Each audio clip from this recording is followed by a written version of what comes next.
Le mot d'aujourd'hui est message. Comment je vais tourner ça?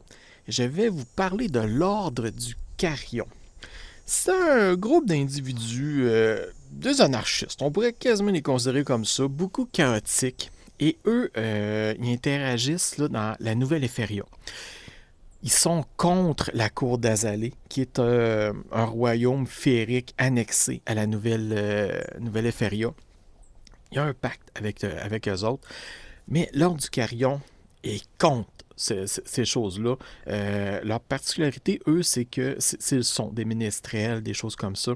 Dans le chant de Nimésia faisait partie de cet ordre-là et elle pouvait virer des sorts contre leur lanceur, aussitôt qu'il y avait un composant verbal, il y avait un jet à faire. Alors, c'est des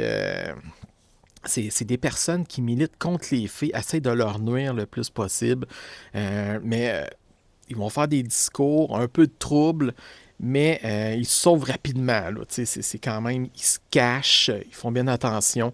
Et ben, c'est en diffusant des chansons, des discours, des histoires, ils dénoncent l'abus de pouvoir des fées.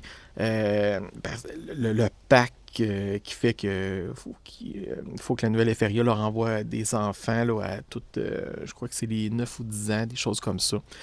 Alors, c'est des espèces d'anarchistes organisés, plus ou moins. Ils font, c'est beaucoup des esprits libres. Hein, des bardes et des ménestrels, ça. Alors, ils ont quand même une certaine cohésion entre eux, mais sinon, ils font un peu chacun de leur côté des choses en lien avec la cause. Souvent, le monde sont plus curieux. C'est rare qu'ils vont être agressifs. Ça va, ils mettront pas le feu à des choses. Là. C'est surtout de la dénonciation. C'est peut-être pour ça aussi que la Cour des absous les laisse un peu faire parce que ben, c'est surtout du grand blablabla, puis ça avance à rien. Alors voilà, c'était l'ordre du carillon.